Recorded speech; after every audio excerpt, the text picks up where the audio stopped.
se está conectando. Dime si el audio está bien. Pues esperando. Ok, ya estamos en vivo.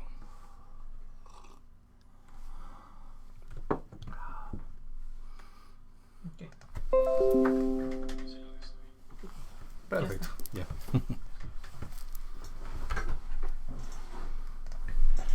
¿Qué tal? ¿Cómo están? Un gusto saludarles. Aquí es nuestra primera experiencia haciendo un vivo con Pastor Greg. Esperemos que nos estén escuchando.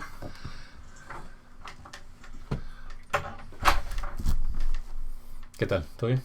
¿Todo bien? ¿Y usted? Ok, todo bien, gracias a Dios. ¿Y la familia? Todo bien, gracias a Dios en casa. ¿Ya? Ya. Pero ustedes están acostumbrados a homeschool ya. Sí, realmente no había ningún cambio. Todos estamos en casa, haciendo sus tareas. No hay ninguna diferencia, así que no nos ha afectado mucho. No, así estamos. Ay, qué bien. ¿Y ustedes en la casa? Bien, es un poco tenso. Yo creo que, mis muchachos están acostumbrados de estar andando fuera, corriendo, haciendo sus cosas. Pero ya se ha cancelado todos los juegos de fútbol, todas las prácticas, todo. Y yo creo que, para ellos es un poco difícil como estar en casa todo el tiempo. Se están acostumbrando. Y, y hay mucha desilusión porque, creo que van a cancelar lo que es todo el año escolar. Es el último año de mi hija y eso es duro, el prom y todo lo demás. So, hay emociones muy mixtas en cuanto a eso. Yeah. Oh, wow. No, ya. Sí, realmente nos ha estado afectando a todos en diferentes formas. En Ecuador, a mi familia igual están en restricción, están desde la casa, desde las 2 de la tarde no pueden salir. Oh, wow. Nadie. Y si es que salen, los multan o tienen algunos problemas, así que allá sí lo están tomando muy en serio, muy en serio. Wow. Acá estamos viendo algo diferente, pero bueno. Alfredo, ¿cómo estás? Alfredo Barba, un gusto saludarte. Aquí estamos listos para responder algunas preguntas que nos han enviado. Tenemos ciertas preguntas que están relacionadas con lo que estamos viviendo en este momento y vamos a contestarlas en una combinación, aquí compartiendo información entre los dos, pero vamos a comenzar en oración. Amén. Padre Santo, te damos gracias por este tiempo que podamos estar en comunión y convivio aún por medio del Internet. Y te damos gracias, Señor, por la tecnología y los medios que nos has dado. Pedimos por toda la congregación, Señor, que estés con ellos, que les des a cada familia fuerza en este tiempo tan difícil. Ayúdenos, Señor, tomar este tiempo para cuidarnos, pero también para quizás acercarnos más como familia y acercarnos más a ti. Protégenos de ser susceptibles a lo que es la desesperación o la ansia. Y ayúdenos, Señor, a encontrar nuestra paz y nuestro descanso en tus brazos. Pido bendición sobre este tiempo juntos, Señor, mientras nosotros estudiamos la Biblia juntos y hablamos y contestamos alguna de estas preguntas. Solo bendice a todos los que van a estar oyendo, Señor. Eso pedimos en tu santo nombre. Amén y amén. Amén.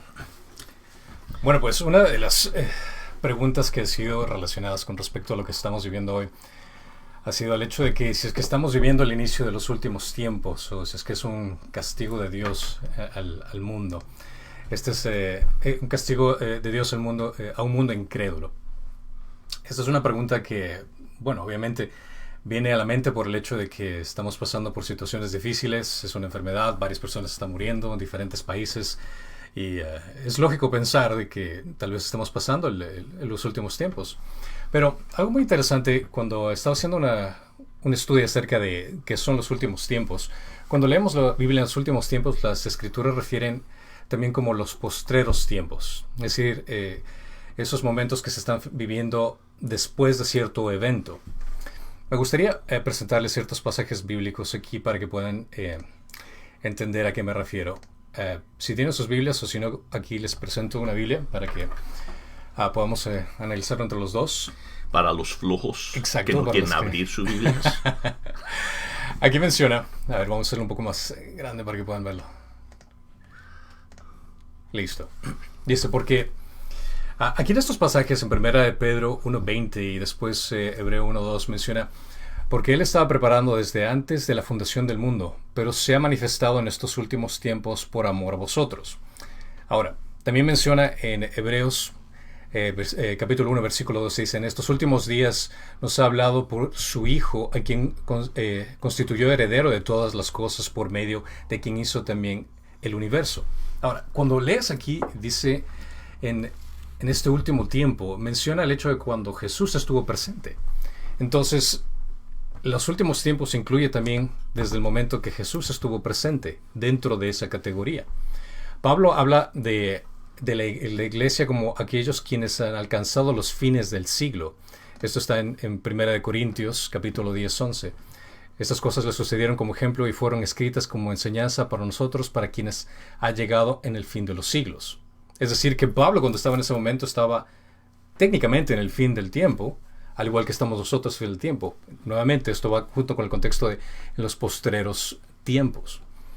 Ahora, esta es una dispensación de los postreros tiempos, donde el verbo ha venido, como lo menciona en Juan capítulo 1, 14, que nuestra salvación se asegura, como lo menciona en Hebreos 9, 26, y el Espíritu ha sido derramado, como habla en Hechos capítulo 2, del 16 al 18.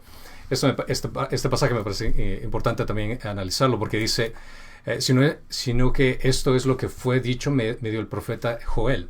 Esto es lo que habla el profeta Joel en los últimos días. Y aquí habla de un derramamiento del Espíritu sobre toda carne. Esto comienza desde el momento que se dio, desde que los apóstoles recibieron la bendición del Espíritu Santo, y está hasta ahora. Entonces, ¿estamos viviendo en los últimos tiempos? Sí, estamos viviendo en los últimos tiempos basado en la perspectiva bíblica de lo que significa los últimos tiempos. Ahora, la pregunta sé que es más relacionada. Estamos viviendo en la época final, donde Dios va a juzgar el mundo. Esa sería realmente una de las inquietudes que tenemos en este momento. Y generalmente cuando hablamos de los últimos días o los últimos tiempos, nos referimos a la tribulación, a lo que va a suceder, lo que menciona el libro de Apocalipsis, las cosas que van a ocurrir en el libro de Apocalipsis, y eso es lo que viene a nuestra mente cuando pensamos en los últimos tiempos. Estamos viviendo en la época donde ya va a venir el arrebatamiento, las tribulaciones, y la respuesta es posiblemente. Realmente no hay un evento que tenga que falte, que ocurra para que podamos estar ya en presencia de Dios.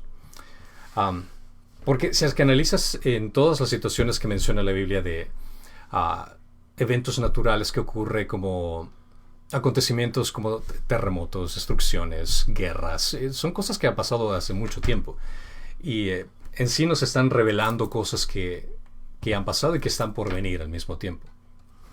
Ahora, en Lucas 2, 11 menciona: habrá grandes terremotos y plagas y hambres en diversos lugares, y habrá terrores y grandes señales desde el cielo. Todo este tipo de cosas se han dado, todo este tipo de cosas las hemos experimentado, y nuevamente, que estamos viviendo en los últimos tiempos, sí lo estamos viviendo, pero también hemos pasado este tipo de cosas anteriormente.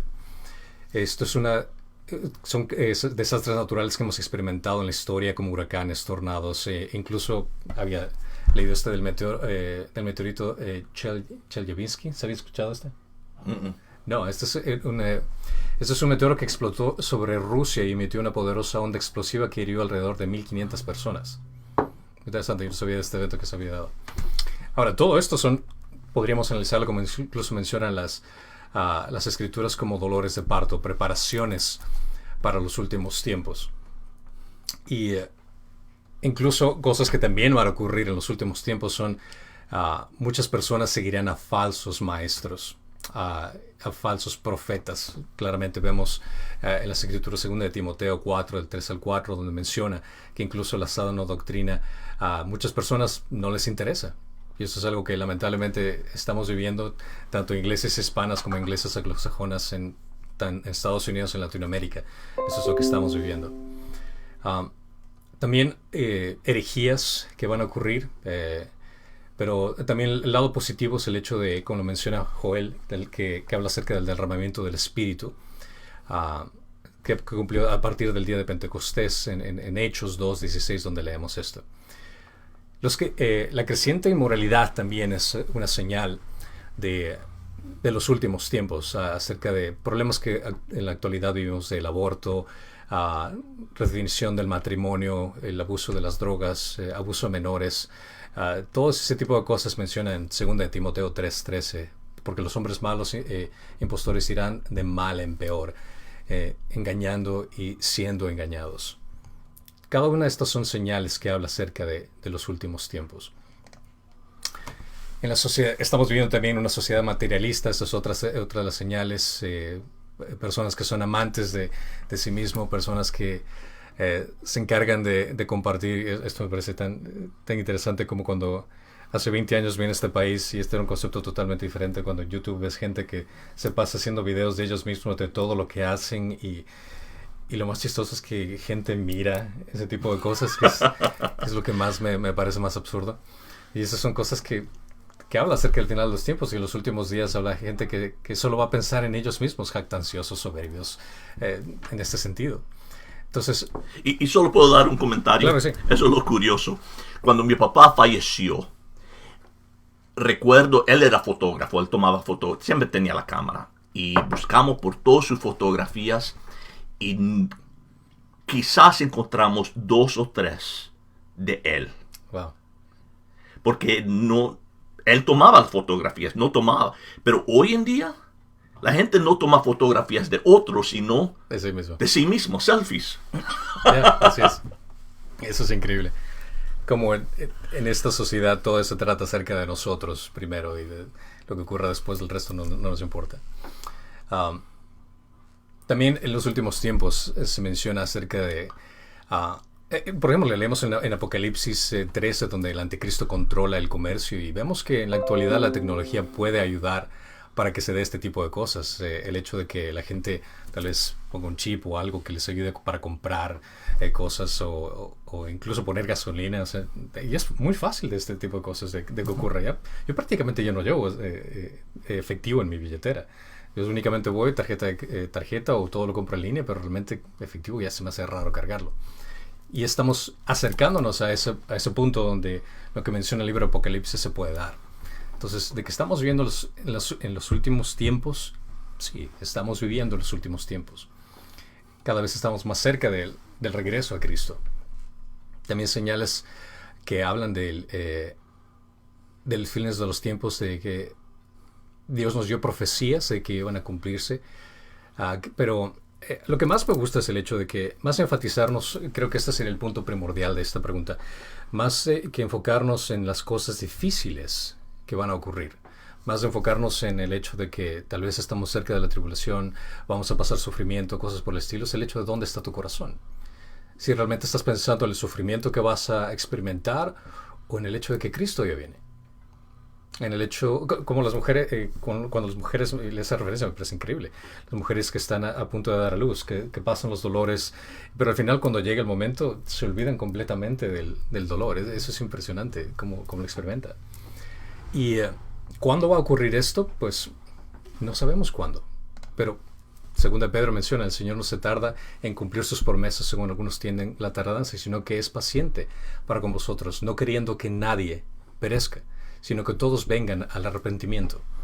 Ese es el enfoque que realmente debemos entender. De que queremos alcanzar personalmente, ver si es que tú tienes una relación con Cristo, si has rendido tu corazón a Cristo como tu Señor y Salvador, si es que tu familia, tus amigos cercanos realmente están rindiéndose a Cristo. Creo que ese es el enfoque más importante. Y que otro punto que se viene es el hecho de saber si es que tu eternidad, realmente no tienes que preocuparte tanto si es que vas a pasar por las tribulaciones o no, sino que si es la eternidad donde vas a estar en el lugar apropiado. Juan 3:36 dice: el que cree en el Hijo tiene vida eterna, pero el que no obedece al Hijo no verá la vida, sino que la ira de Dios permanecerá sobre él. Así que no se trata solo de un tiempo de tribulación, sino que va a permanecer por toda la eternidad. Así que la buena noticia no es que no es tarde. Mientras tengas aliento de vida, puedes reconocer a Jesucristo como tu Señor y Salvador, y eso es lo que realmente importa en este momento, que somos justificados por lo que Él hizo. Así que estás listo para la venida del Señor. Esa sería más la intriga, no tanto el preocuparte de tribulaciones, enfermedades, guerras, sino el Señor viene. ¿Estás listo para eso? ¿Algún otro punto? Bueno, yo creo que cuando se pregunta si estamos viviendo los últimos tiempos, desde la llegada de Cristo y su muerte, ya empezó los últimos tiempos. Yeah. Esto ya es el último dispensación, el último tiempo para el mundo antes de el establecimiento de su reino. So, claro que estamos en los últimos tiempos. Saludos a los que se están conectando, Albert, Bart, Blandina, Mari, un gusto verlos. Qué bueno que esté con nosotros. Vamos con ahora otra pregunta. Tenemos la segunda pregunta. Dice, ¿vamos a pasar por la tribulación o seremos arrebatados? Ok, bueno, yo creo que esta pregunta viene en contexto de los últimos tiempos y preguntando, si esto es señal de que el arrebatamiento está cerca o no. Y hay dos pasajes que quiero compartir con ustedes. El primero está en Apocalipsis capítulo 6, versos 7 al 8, donde dice, cuando abrió el cuarto sello, oí la voz del cuarto ser viviente que decía, ven. Y miré, y aquí un caballo amarillento, y el que estaba montado en él se llamaba Muerte, y el Hades lo seguía. Y se les dio autoridad sobre la cuarta parte de la tierra para matar con espada, con hambre y con pestilencia y con las fieras de la tierra. So, esa palabra pestilencias, el peste, enfermedades. Y el otro pasaje que creo que estás pensando cuando haces esa pregunta es en Lucas 21:10, donde dices, entonces le dijo, se levantará nación contra nación y reino contra reino. Habrá grandes terremotos y plagas y hambres, y ahí está, plagas y hambres en diversos lugares. Habrá terremotos y grandes señales del cielo. Pero antes que todas estas cosas os echarán mano y os perseguirán, entregados a las sinagogas y cárceles, llevándoos ante reyes y gobernadores por causa de mi nombre. Esto os dará oportunidad de testificar. Bueno, mirando primeramente el pasaje de Apocalipsis 6, donde habla de las pestilencias, de estas enfermedades. Primeramente entendamos cómo el libro de Apocalipsis es compuesto, cómo es organizado. Y el bosquejo de Apocalipsis lo encontramos en el libro. Dios inspiró un bosquejo de cómo Juan iba a desarrollar el libro.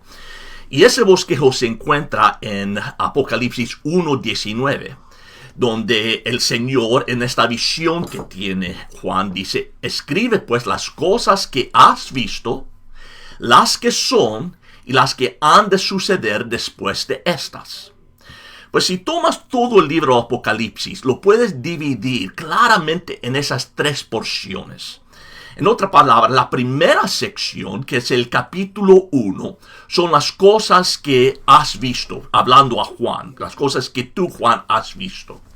Y lo que él miró en el primer capítulo fue una visión del Señor glorificado, exaltado y reinando. Entonces, dice, la segunda cosa que vas a escribir son las cosas que son presentemente. Después del capítulo 1, los capítulos 2 y 3, hay 7 cartas a 7 iglesias. Y estas 7 cartas a las iglesias representan la iglesia en toda la historia. Desde el establecimiento de la iglesia en Pentecostés hasta la última iglesia. Son 7 etapas o 7 tiempos de la iglesia. Pues él habla y nos da como un bosquejo histórico de cómo va a desarrollarse la iglesia en esos 7 cartas.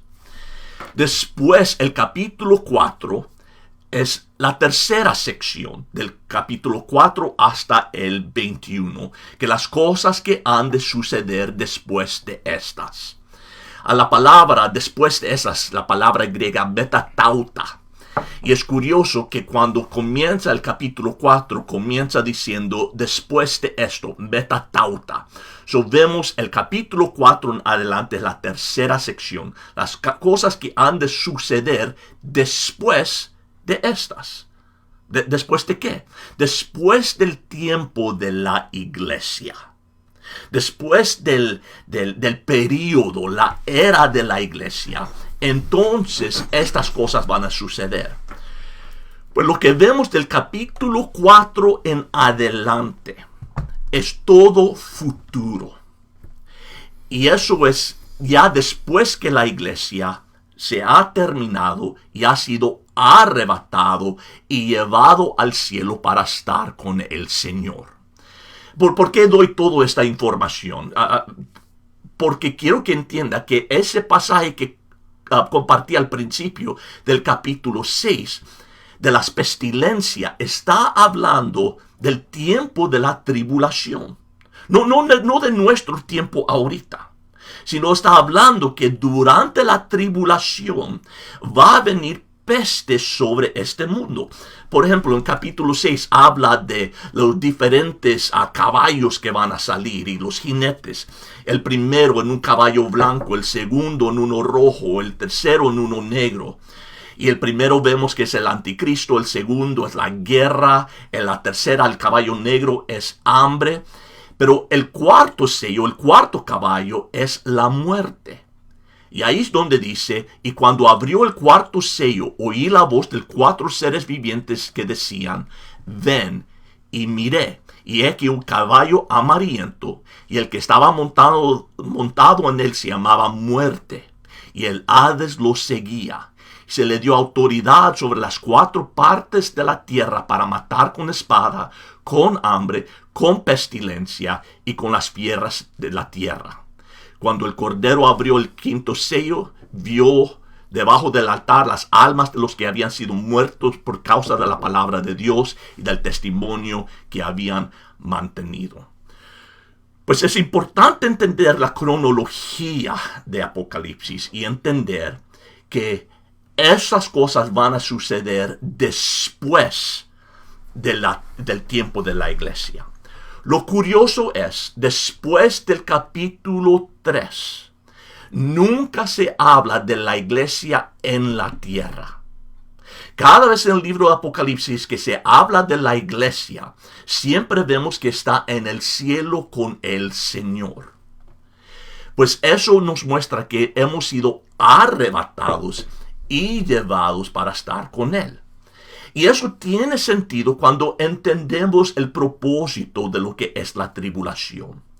La tribulación es el tiempo cuando Dios va a sacudir a su pueblo y despertarlos para que ellos entiendan que Él es el Mesías.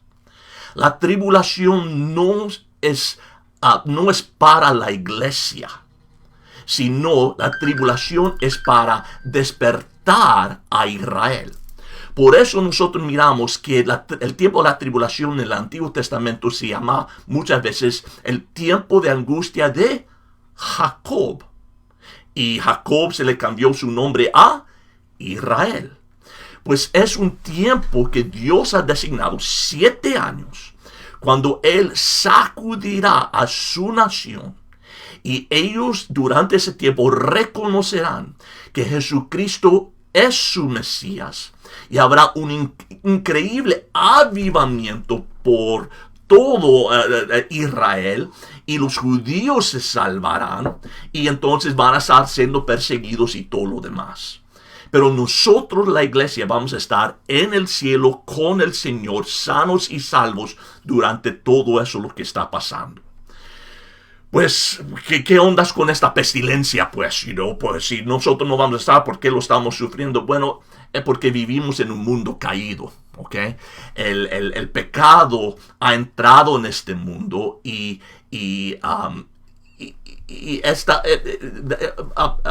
en Romanos 8, Pablo habla de cómo el mundo gime bajo la carga del pecado. Y eso es lo que estamos viendo. Es a los terremotos, las enfermedades, todo. Es el mundo gimiendo, anhelando, deseando la redención, que Cristo regrese y haga todo nuevo. Lo único que puedo decir es que las pestilencias, las enfermedades, los terremotos que sufrimos hoy no son nada en comparación de lo que va a suceder durante la tribulación. Esos en verdad van a ser terribles y esto va a parecer un paseo por el campo en comparación. Porque cuando Dios derrama su ira sobre el mundo durante esos 7 años, será como nada que el mundo ha experimentado antes. ¿Algo que deseas añadir? No, definitivamente. O sea, recuerdo cuando leí Apocalipsis y la ira derramada de Dios se me hace un evento tan difícil de absorber, pero al mismo tiempo entendiendo como iglesia Dios se encarga de proteger a su esposa, a su amada, a su novia. Entonces tiene lógica el hecho de considerar de que Dios proteja a su esposa dentro, al llevárselo y evitar este tipo de problemas en toda esta situación.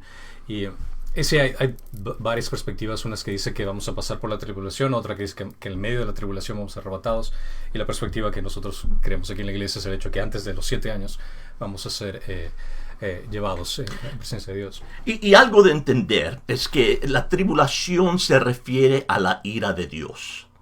Y nosotros no hemos sido destinados para la ira. En Primera de Tesalonicenses, creo que tengo el pasaje por acá. Okay. En Primera de Tesalonicenses leemos esto. Mira, dice: ahora bien, hermanos, con respecto a los tiempos y las épocas, no tenéis necesidad de que os escriba nada. Pues vosotros mismos sabéis perfectamente que el día del Señor vendrá, así como un ladrón a la noche. Esa frase, día del Señor, se está hablando de la tribulación, ¿ok? Así como ladrón en la noche. Yo no creo que hay nada que tiene que ocurrir para que Cristo venga. El último señal que se requirió era el renacimiento de la nación de Israel. Proféticamente no hay nada que tenemos que esperar. Estamos en tiempo prestado desde entonces. Y el Señor puede regresar a cualquier momento. Dice, vendrá como un ladrón en la noche, cuando menos se espera.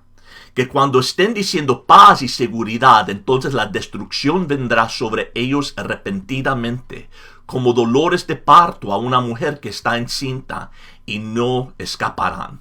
Mas vosotros, hermanos, no estáis en tinieblas, para que el día os sorprenda como ladrón, porque todos vosotros sois hijos de luz e hijos de día. No somos de la noche ni de las tinieblas.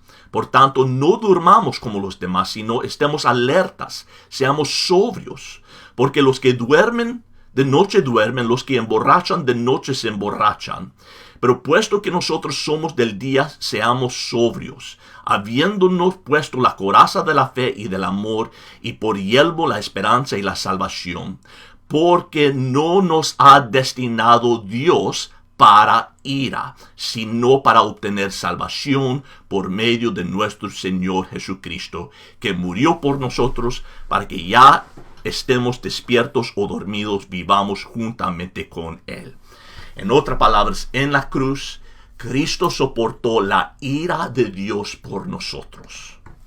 Nosotros no hemos sido destinados para ira. Nosotros no tenemos que pasar por la tribulación. ¿Debería? Lo merezco, claro. Merezco mucho más. Pero no tendré que pasar por la tribulación porque Cristo soportó la ira de Dios por mí. Nosotros no tenemos que temer eso.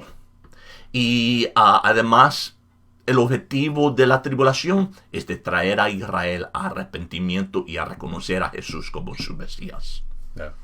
Un pasaje también, analizando bíblicamente, me encanta ver la perspectiva cuando Dios salvó y sacó a Noé y lo llevó fuera del castigo que puso al pueblo. Es el hecho de que cómo se encarga de cuidar y velar de la protección de su gente y no permitir que caiga la ira de Dios sobre ellos. Sí, porque cuando tú lees Apocalipsis y te das cuenta de la ira de Dios, las copas, los ángeles, las trompetas y todo es la ira de Dios que va derramada, realmente nosotros no tenemos por qué recibir esa ira. Porque, como menciona Greg, es el hecho de que la ira ya fue depositada en Cristo y nosotros no tenemos que pasar por esa ira. Entonces, creo que no tendríamos que... Pues tenemos a Noé, tenemos a Lot, también, que estaba en Sodoma, y Dios lo sacó antes de juzgar. Eso es el patrón que miramos, que antes de juzgar de esa manera, Dios saca los suyos. Yeah. Y Lot no era ningún santo tampoco, yeah, pero obviamente era justo en los ojos de Dios, so Dios lo salvó de eso. Ya, así es. Bueno, vamos a otra pregunta. Tenemos aquí otra pregunta que dice, ¿qué quiere decir Romanos 4 del 9 al 11? Me parece una pregunta muy interesante. Me imagino que alguien estaba haciendo un estudio bíblico de esta pregunta. Vamos a leer el pasaje para que puedan entender de qué se trata esto. Romanos capítulo 4 del 9 al 11 dice, ¿es pues esta bendición solo para los circuncisos o también para los incircuncisos? Porque decimos a Abraham le fue contada por justicia. La fe le fue contada por justicia. Entonces, ¿cómo le fue contada? ¿Siendo circunciso o incircunciso? No siendo circunciso, sino siendo incircunciso. ¡Qué trabalengua! Sí, parece. Y recibió la señal de la circuncisión como sello de la justicia de la fe que tenía mientras aún era incircunciso, para que fuera padre de todos los que creen sin ser circuncidados, a fin de que la justicia también a ellos les fuera imputada. Ahora, tenemos que explicar esto, lo que es circuncisión e incircuncisión, para que puedan entender bien de qué se trata. Bueno, gracias a Dios que te tocó a ti esta y no a mí. Sí, estas preguntas que tocan. Pero bueno, para explicar claramente, circuncisión se refiere a esta señal de pacto que Dios tuvo exclusivamente con los judíos. Gracias a Dios nosotros no tenemos que ir por ese pacto. La circuncisión es específicamente el cortar el prepucio masculino. Eso es lo que significa la circuncisión. Esto es un significado religioso teocrático que se aplica para identificar a un grupo. Esto es algo que Dios específicamente demandó al pueblo de Israel a que haga. Esta es una revelación divina que fue específicamente para el pueblo de Israel en ese tiempo, en esa época, para distinguirlos del resto. Y esto siguió siendo un distintivo para Israel por mucho tiempo. Hubo un beneficio también, se entiende que la circuncisión también tenía un beneficio de salud para enfermedades, ya que cualquier tipo de enfermedad se podía mantener en los pliegues del prepucio y para eliminarlo podía evitar cualquier tipo de este tipo de enfermedades. Interesantemente, en la historia se ha demostrado que las mujeres judías han tenido una tasa mucho más baja de cáncer cervical. Y eso específicamente por el cuidado de la circuncisión. Pero el simbolismo tenía que ver con la necesidad de cortar el pecado y ser limpiado. Esa era la idea. Fue el órgano masculino el que demostró más claramente la profundidad de la depravación, porque llevaba la semilla que producía los pecados de depravación en ese sentido. Entonces, la circuncisión viene a ser como un simbolismo de limpieza, de revertir los efectos de la depravación en ese sentido. Cuando habla acerca de incircuncisos, en la Biblia se refiere directamente a los gentiles. Entonces, cuando lees en la Biblia acerca de circuncisos e incircuncisos, es como un sinónimo para decir gentiles y judíos. Cuando hablas de incircuncisos, son todos los gentiles. Y es cuando escuchas en la Biblia decirle a un judío, o cuando se trata de hablar de decirle a un judío incircunciso, sería más o menos como un insulto. Es el hecho de que es un judío que continúa en transgredir la ley de Dios. Eso vendría a ser el decirle a un judío incircunciso. Este símbolo externo no era nada si es que realmente no ocurría una transformación interna. Pero, nuevamente reitero, gracias al trabajo culminado de Jesucristo, no necesitamos circuncidarnos. Si no, ¿te imaginas qué raro sería el hecho de estar en ese convenio y tener que circuncidarnos? ¿Y cómo te das cuenta? ¿Vas a tener un ujier que se encargue de revisar quiénes son y quiénes no son? A Javier le vamos a poner encargado de eso. El trabajo más pesado sería ese. Pero también hay que recordar que todos los pactos que Dios estableció siempre tenían un señal. Cuando Dios hizo el pacto con Noé, que ya no iba a hacer que destruir el mundo con lluvia, le dio un señal, el arco iris. Y vemos cada vez que él hacía un pacto, había una señal que lo acompañaban. Los 10 mandamientos, ese pacto, el señal, y era guardar el sábado. por eso nosotros no guardamos el sábado, porque no estamos bajo el pacto de la ley. Pero el pacto que hizo Dios con Israel, la señal era la circuncisión. Y era un señal que ellos debían cargar para recordar, yo tengo una relación especial con Dios. Y también era una marca a los demás de la seriedad de esa relación. Y como Cristian compartió, es el proceso de remover un pedazo de carne inútil de tu cuerpo.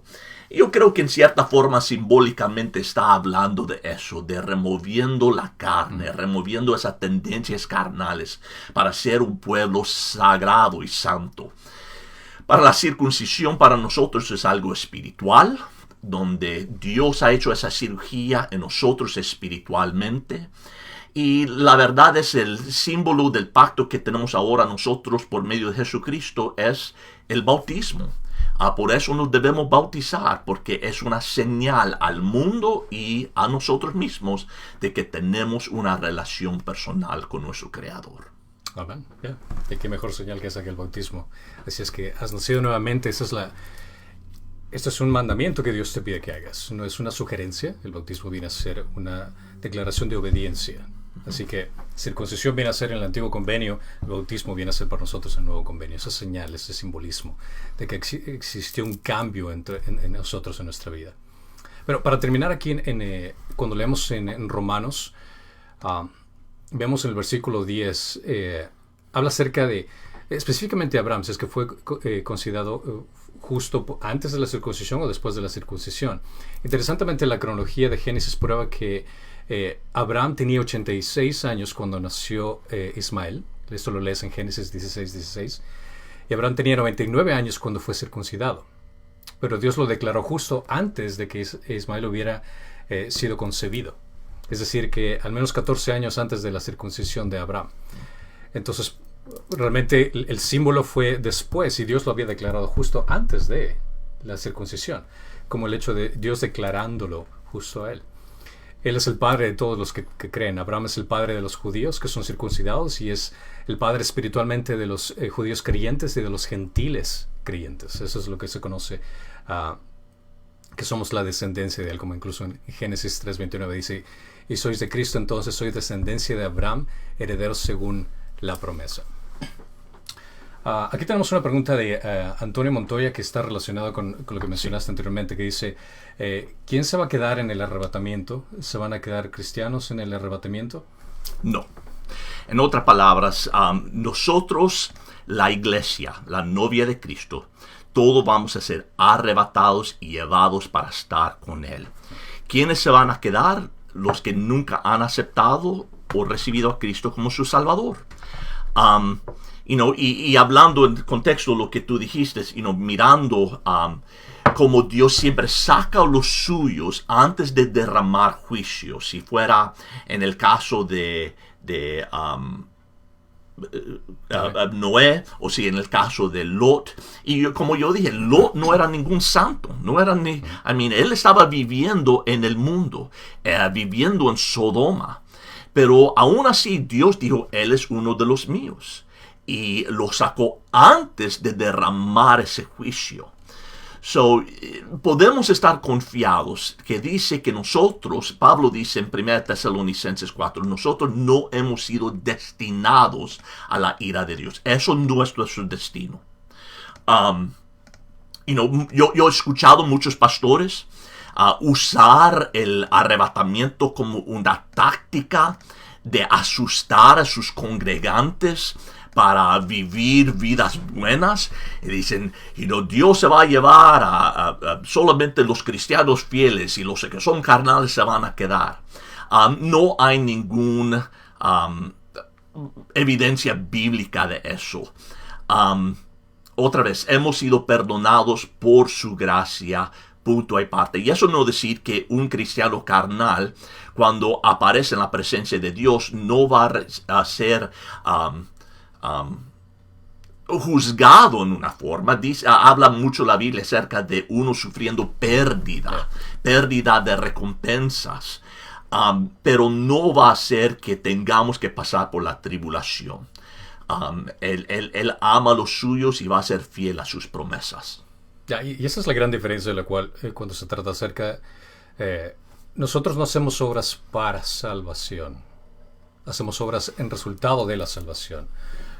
Si es que no actuamos de forma debida, si es que no cumplimos la voluntad de Dios, los mandamientos de Dios, por amor. La Biblia menciona que vamos, como menciona Greg, es el hecho que vamos a tener pérdidas. Y entendiendo el contexto de que Dios vino a morir por nuestros pecados, eso es lo que quita la condenación de nuestros pecados. Como vivimos de aquí en adelante es el resultado de cómo vamos a vivir en la eternidad. Ya tenemos la eternidad gracias al trabajo culminado de Jesucristo. Nuestras acciones van a ser condecoradas o vamos a sufrir vergüenza por nuestras acciones. Pero eso no quiere decir que vamos a perder la salvación. Es algo totalmente diferente. Estoy viendo su pregunta y dice, ¿se van a quedar cristianos en el arrebatamiento? No se van a quedar, pero va a haber gente que entiende y recibe a Jesús como su Salvador durante la tribulación. Y esos individuos van a tener que pasar por toda la tribulación. Y la Biblia, el Apocalipsis, habla de cómo ellos van a ser perseguidos por su fe y todo lo demás. Pero lo único cristianos que van a ver son aquellos que se convierten después del arrebatamiento, y una gran porción de ellos van a ser los judíos, porque va a haber un avivamiento sin igual en Israel, porque eso es uno de los propósitos principales para la tribulación, de despertar a Israel a reconocer a Jesús como su Mesías. Y eso es lo que habla el libro de Apocalipsis, de 144,000 judíos. Claramente, así que si es que un testigo de Jehová te quiere decir como este es el grupo especial que va a ser salvos, solo dile que lea el contexto. Dice incluso un número de judíos de cada una de las tribus de Israel, son judíos. Yeah. Bueno, vamos con la siguiente pregunta. Cuando morimos, ¿vamos a la presencia de Dios o estamos dormidos hasta que Dios venga de nuevo? Bueno, esa es una pregunta que ha plagado a los hombres de todos los tiempos, ¿Qué sucede cuando morimos? ¿A dónde vamos a ir? ¿Hay un cielo? ¿Hay un infierno?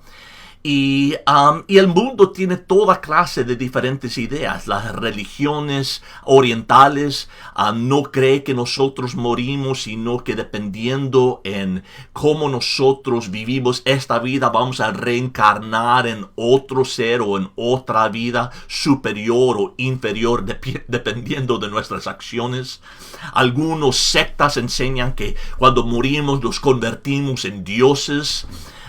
Y otros enseñan que nosotros entramos en existencia. En otras palabras, que nuestras almas quedan dormidas. Y cuando queremos nosotros hablar acerca de eso,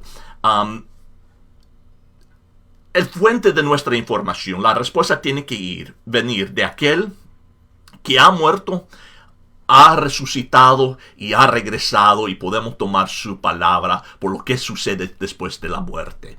Y eso es Jesucristo.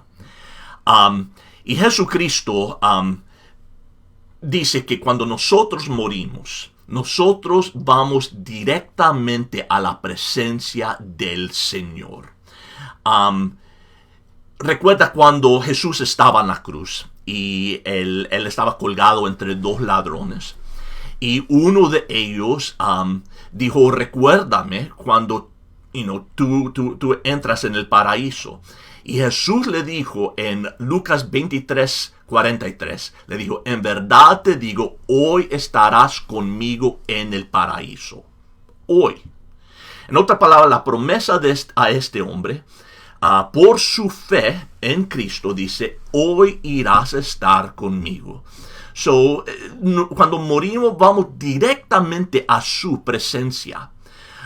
En Filipenses 1:22 al 24 dice, pero si el vivir en la carne, esto significa para mí una labor fructífera. Pablo está hablando de, él está sufriendo mucho y dice, si vivo o muero, dice, pero el vivir en la carne, esto significa para mí una labor fructífera. Entonces no sé cuál escoger. Pues de ambos lados me siento apremiado, teniendo el deseo de partir y estar con Cristo, pues eso es mucho mejor, y sin embargo continuar en la carne es más necesaria por causa de vosotros. Pues él dice, hay este conflicto en mí. Parte de mí quiere estar con ustedes para que puedo seguir enseñándoles y conviviendo con ustedes y siendo una bendición a ustedes, pero otra parte, yo quiero ir a estar con el Señor. Pero lo que él dice es el deseo de partir y estar con Cristo.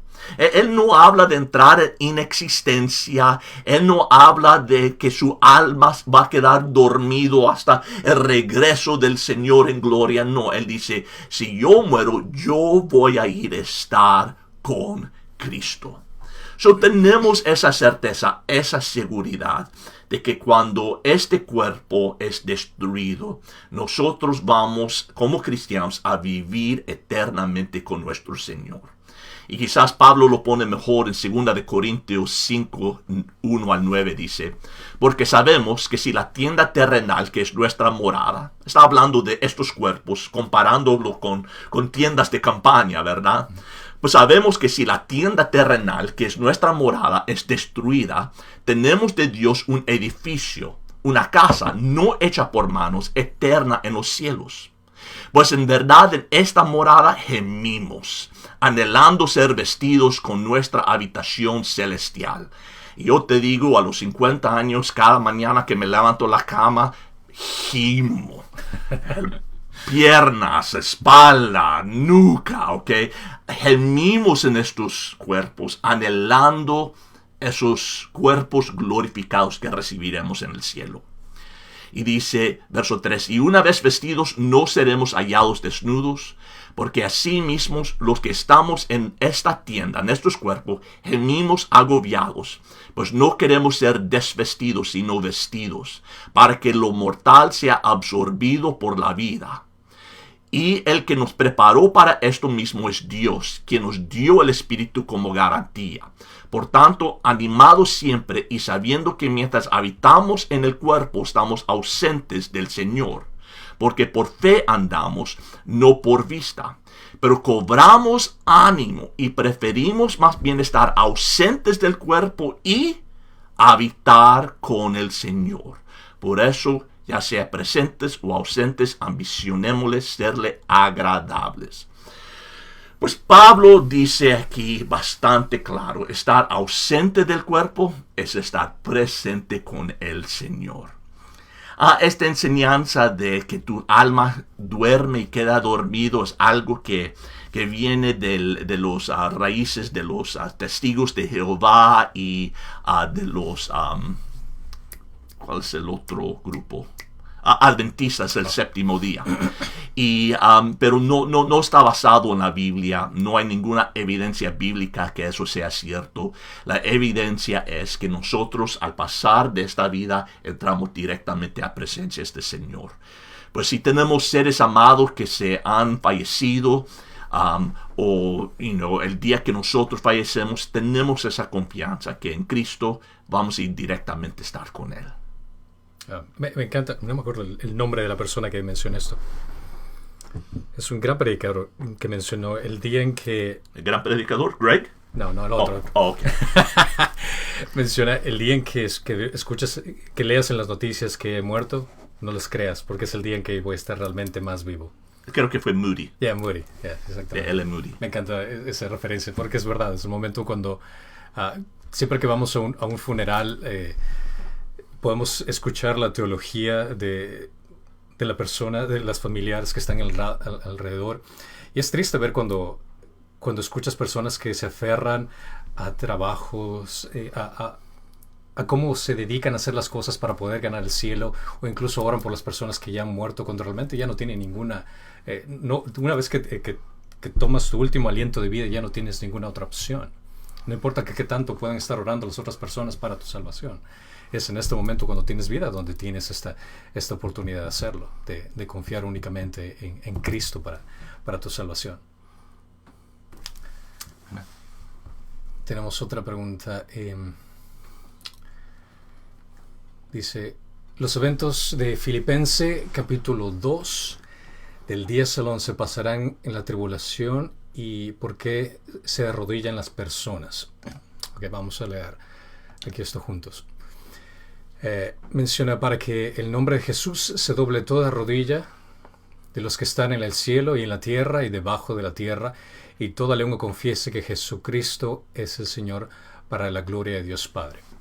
Ahora, cuando leemos un pasaje es importante también analizar el contexto. Si vemos aquí el contexto de este pasaje, está hablando acerca de la humillación y exaltación de Cristo. Al leer todo este pasaje vemos cómo Dios ha sido exaltado, Jesucristo ha sido exaltado, y al final menciona acerca de que toda rodilla se doblará. Cuando se habla acerca de doblar rodillas es una demostración de reverencia. Pablo enfatizó de la misma manera en su carta en Romanos 14, 11, dice: porque está escrito, vivo yo, dice el Señor, que ante mí se doblará toda rodilla y toda lengua alabará a Dios. Ambas instancias reflejan incluso la profecía que se habla en Isaías, capítulo 45, 23, que dice: por mí mismo he jurado, ha salido de mi boca en justicia una palabra que no será revocada, que ante mí se doblará toda rodilla y toda lengua jurará lealtad.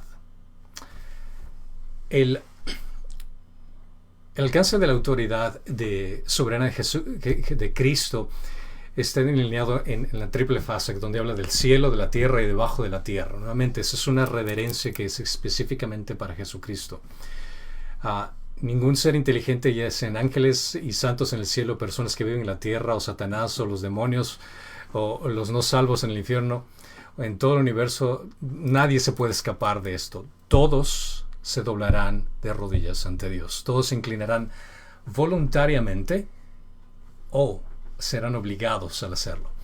Aunque cuando me pongo a pensar en esta situación, siempre imagino hasta el más reacio de los ateos que odian a Dios, lo cual me parece interesante. No creo en Dios y lo odio, pero el punto de que al ver la magnificencia de Dios, al ver la grandeza de Dios, estar en presencia de Dios, es natural el hecho de caer de rodillas, el hecho de asombrarte de ver tan magnífico Dios enfrente de ti, que es inevitable, o sea, es rendirte ante Él.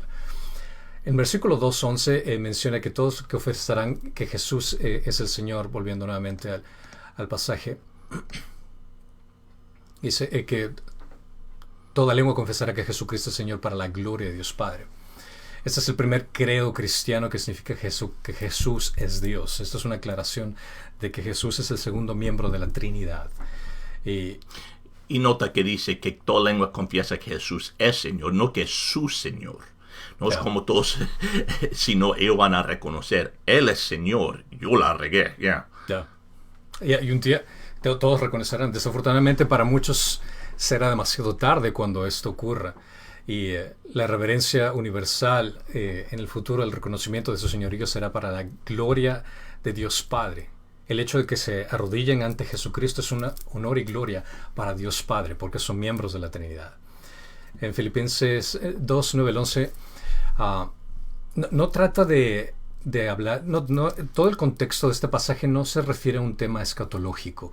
¿Qué quiero decir con escatológico? No se trata acerca de un tiempo específico que va a ocurrir en el futuro. Realmente el contexto que habla este pasaje habla acerca para glorificar a Jesús. Esta es más la exaltación de Jesús y quién es Él como miembro de la Trinidad. Y cuando los miembros de la congregación en Filipos doblaron las rodillas en sumisión a Jesús, lo hicieron para reflejar esa adoración, para continuar esa reverencia a Dios.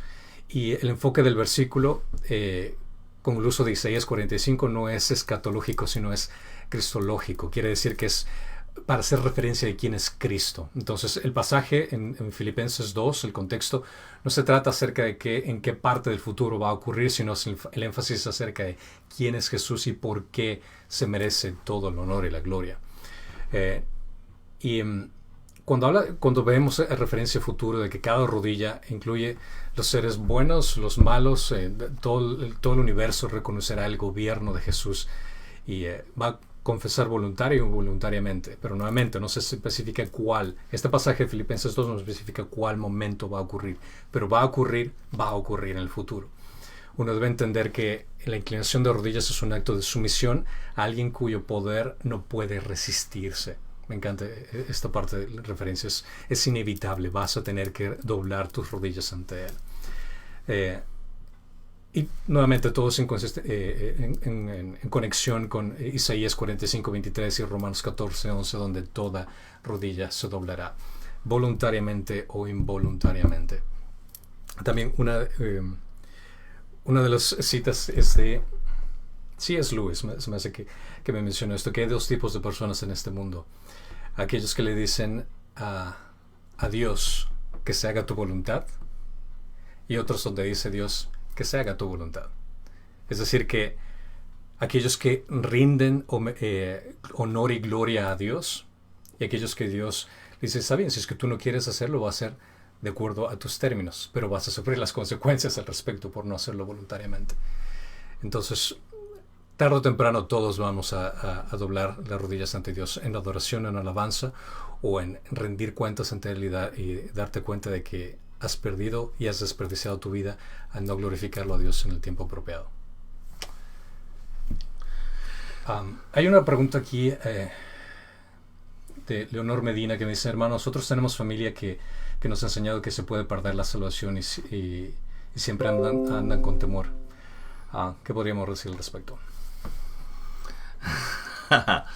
Bueno, nosotros somos salvos por gracia más nada. Uh-huh.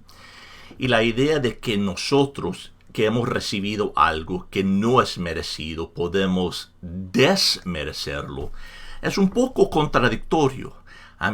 Si nunca lo merecimos, ¿cómo vamos a no merecerlo más? Además, yo creo que la evidencia bíblica está claro en que nosotros no podemos perder la salvación. No podemos desnacer de nuevo. No podemos nosotros ser, ¿qué sería lo opuesto de regenerados? Degenerados. Yeah. No podemos ser degenerados. Pero el pasaje que yo pienso, puedes buscar Juan 10 ahí, ¿se le permite?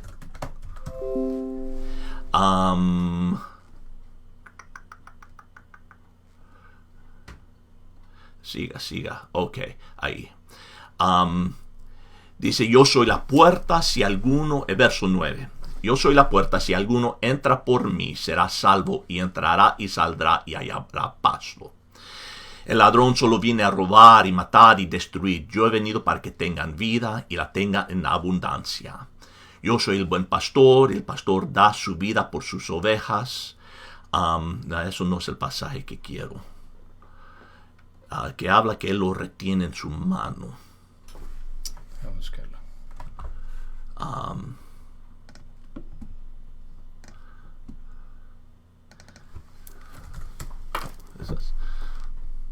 ¿Quieres buscarlo ahí? Mientras el pasaje. Está en Juan 10.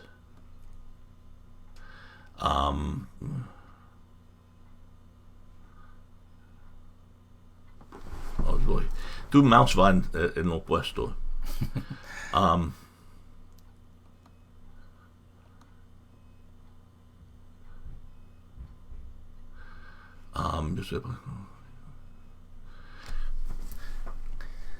Yo lo voy a buscar aquí. Aquí lo buscas.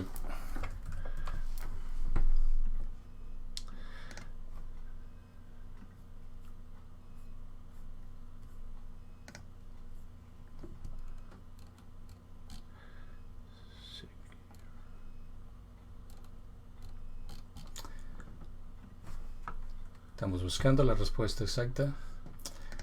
Pero mientras Greg lo busca, también quiero mencionar algo muy importante. Consideren que la salvación, si es que nosotros podríamos perder la salvación, si es que la salvación es algo que nosotros retendemos, créeme que la perderíamos. Si es nuestra parte el hecho de sostener algo que es tan fácil para nosotros perderlo, la perderíamos inmediatamente. Es por eso que Dios es el que hizo el trabajo culminado, como él mencionó en la cruz. No es nada más que nosotros tengamos que hacer. Dios pagó por todos nuestros crímenes. Y ese es el requerimiento para poder entrar al cielo. El hecho de, dos puntos importantes. El hecho de tener que nuestros crímenes hayan sido castigados y el ser perfectos. Ahora, ¿quién puede cumplir estos dos requerimientos? Únicamente Jesús. Cuando nuestros crímenes fueron castigados en la cruz, cuando tú confías que Jesucristo murió por ti en la cruz, todos tus crímenes, todo tu récord criminal fue eliminado, porque Cristo recibió el castigo por todos tus crímenes. Y la justicia, la perfección que necesitas fue acreditada en ti. Es decir, que existió ese intercambio de tú el darle tus pecados y él darte su justicia. Es decir, que Cristo que vive en mí es la perfección y la justicia que necesito para estar en presencia de Dios. No se trata acerca de lo que yo pueda hacer, porque nada de lo que yo pueda hacer puede borrar mis pecados. Nada de lo que yo pueda hacer puede cumplir la ley a la perfección como Jesucristo lo hizo. Y cuando tú recibiste a Jesús, cuando Jesús murió, ¿cuántos de tus pecados estaban futuros? Todos. Todos. So, cuando Él murió, Él perdonó todos nuestros pecados, porque todos estaban en el futuro. Porque la idea de muchos es que, bueno, Él me ha perdonado todos los pecados que ya cometí, pero los futuros no. No, Él nos ha perdonado de todos. Pero el verso que yo estaba buscando está aquí en Juan 10, empezando, digamos, del verso 25. Jesús le respondió: os lo he dicho y no creeréis. La obra que yo hago en el nombre de mi Padre, estas dan testimonios de mí. Pero vosotros no creéis porque no sois mis ovejas. Mis ovejas oyen mi voz, y yo las conozco y me siguen. Y yo les doy vida eterna, y jamás perecerán, y nadie las arrebatará de mi mano. Mi Padre que me las dio es mayor que todos, y nadie las puede arrebatar de la mano del Padre. Yo y el Padre somos uno. Yo no creo que haya una declaración más clara de la seguridad que tenemos en nuestra salvación que esa. Él dice: yo les doy vida eterna, no temporal, sino vida eterna, y jamás perecerán.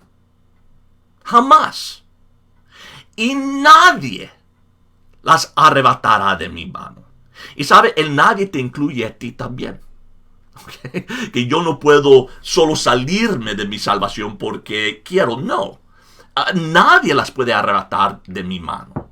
Y entonces dice: mi Padre que me las dio es mayor que todos, y nadie les puede arrebatar del mano del Padre. Es como estamos en un doble apretón de mano. Aquí está Jesús y el mano del Papá está sobre él, y nosotros estamos en algún lugar allá adentro, y nadie nos puede arrebatar de él.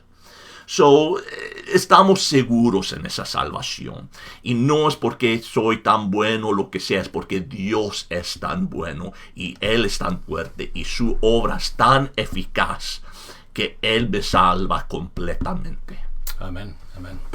Y para la próxima tienes que escuchar a tu esposa. Aquí nos estuvo ayudando. Oh, ahí está mi esposa linda. Nos pasó el versículo que estaba tratando de buscar aquí. Perfecto, vamos con la otra pregunta. ¿Cómo van a ser los servicios de la iglesia cuando podamos regresar? Van a ser igual. Vamos a continuar haciendo lo que nosotros hemos sido llamados de hacer. Y eso es que nosotros somos llamados de compartir el evangelio de la gracia, ayudar a la gente a crecer en la gracia de Dios, en la gracia del evangelio.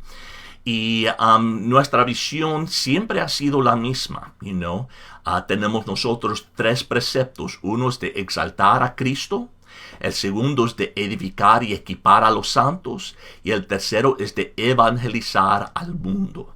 Y creemos que eso es el llamado de Dios a todas las iglesias, no solamente la nuestra, de exaltar a Cristo. Nosotros ambicionamos ser una iglesia donde la gracia de Dios sea claramente explicada, demostrada y experimentada por toda persona que entre en nuestras puertas y en todos nuestros servicios.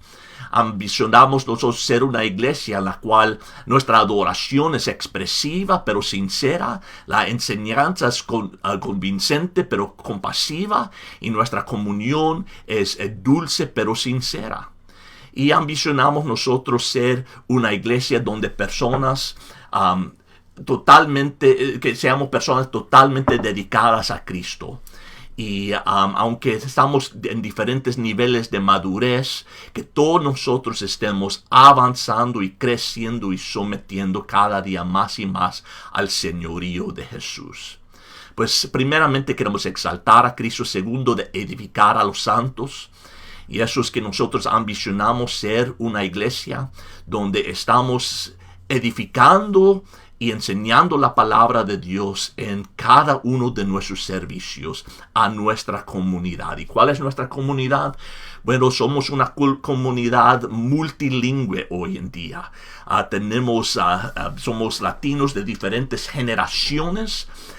Tenemos primera generación, segunda generación, ya estamos empezando con muchos que tienen la tercera generación. Y nuestro deseo es de equipar y enseñar a todos esos individuos y ayudarlos a alcanzar la madurez espiritual. Nosotros deseamos ver que empezar a preparar ya que lo que va a ser el próximo generación de líderes, porque no queremos que solamente Calvario sea su pequeña iglesia, pero mi ambición es ver que empecemos otras iglesias y alcancemos a más de la comunidad y quizás en otras ciudades y en otros pueblos, ¿por qué no? Y tercero, nuestra ambición es de evangelizar al mundo.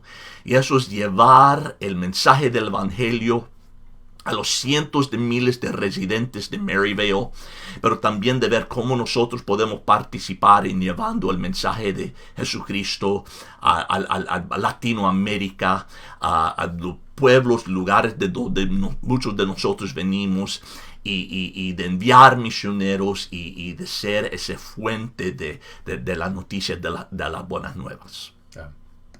Mientras tanto, algo que también es muy interesante, como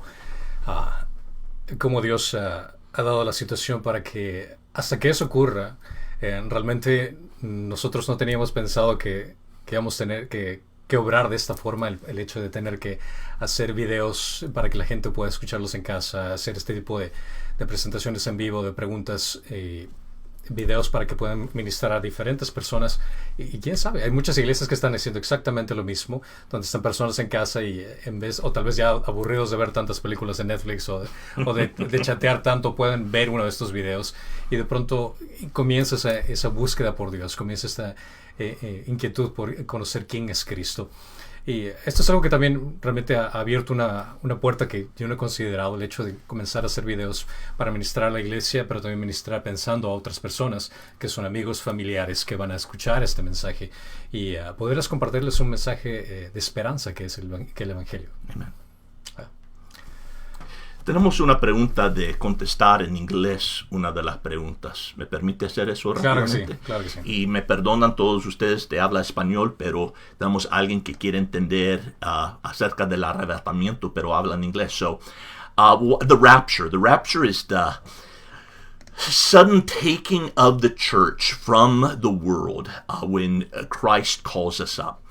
We believe as Christians that there will come a day, and Jesus promises that he's going to come back for his church, and that he's going to call us, and he's going to meet us in air, and he's going to take us to heaven to be with him forever. Now, we believe that the rapture can happen at any time. There is no prophecy that needs to be fulfilled for the rapture to occur. It can occur at any moment. Ever since the rebirth of Israel as a nation, that was the last prophecy that needed to be fulfilled. So the rapture can happen at any moment, at any time. And it's going to be a sudden taking of the church out of this world so we can be with the Lord. Now, the question that we were asked was, can you scroll down just a little bit? I'm sorry. The question that we were asked was, is this a sign? Is this plague a sign? And the Bible does talk about, I think in both Matthew. I'm not seeing the verses here. I'll let you go through it.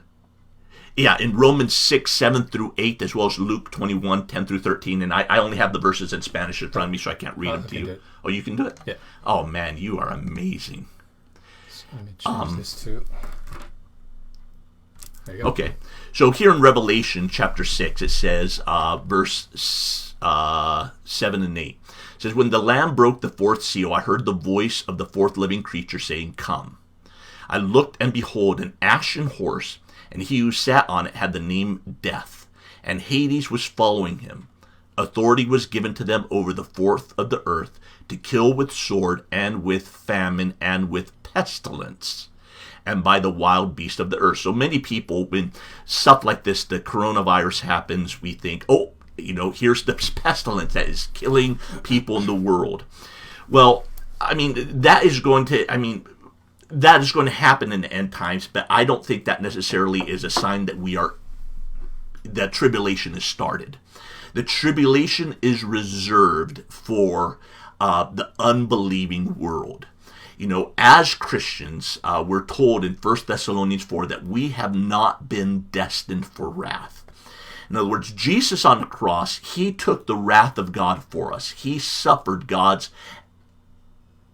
holy hatred against sin, and Jesus was judged in our place.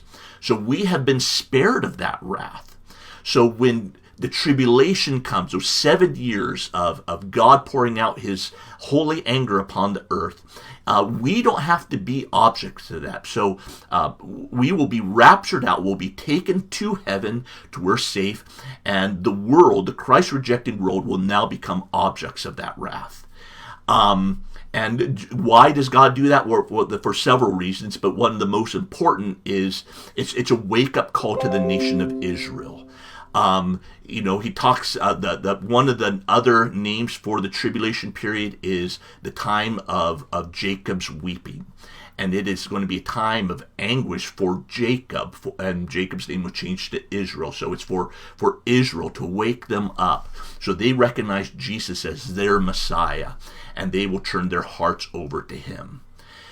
So we are not going to be here for the tribulation as Christians. We have the assurance that we'll be taken out before, and we'll be tucked away in heaven safely while that goes on for 7 years here on earth. And then we will come back with Jesus at the end, when he will establish his kingdom, and we will reign with him for 1,000 years. But we don't have to fear that. So is this virus a sign of the end times? Well, in a way, yeah, certainly it is. Because the Bible talks about how the earth groans under the weight of sin. And that's in Romans chapter 8. And I think what we see when we see these diseases and natural disasters and whatnot, it's just the earth groaning under the weight of sin, just saying, it's crying out, Lord, return, Lord, come back. Yeah, and if you have more questions about this particular subject, just don't hesitate. Send us an email, and we give you a full response or an article that will help you to understand a little bit more about this subject. So, I think we cover everything. Creo que ya terminamos con todas las preguntas. Nuevamente, si tienen más preguntas, envíenos correo, ya sea a alfredo@calvario.org o a mí, que es cristian@calvario.org. Estaremos encantados de responder sus preguntas y trataremos de hacer lo mejor para responder las preguntas que nos ponen en vivo en este momento. O pueden enviarlo a elguapo@calvario.org. Yo cancelé ese correo, era mío, pero... No, pero queremos realmente prepararnos para poder darles una respuesta apropiada y poder llenar cualquier duda que tengan con respecto a la palabra de Dios. Nos interesa que ustedes puedan conocer bien las Escrituras, que puedas amar a Cristo profundamente y servirle con todo tu corazón. Y vamos a estar haciendo esto semanalmente, ¿ok? Y no tengan pena, envían sus preguntas, y nosotros nosotros no dijimos quién escribió qué pregunta ni nada. So, si usted tiene miedo de que te vamos a avergonzar o algo así, vamos a mantenerlo todo anónimo y solo contestar las preguntas para que todos lo escuchan. So, por favor, no tengan miedo, envíen esas preguntas, para eso vamos a estar. Listo. Bueno, pues ha sido un gusto estar con ustedes, que Dios los bendiga grandemente y espero que podamos vernos pronto. Que Dios le bendiga. Hasta luego.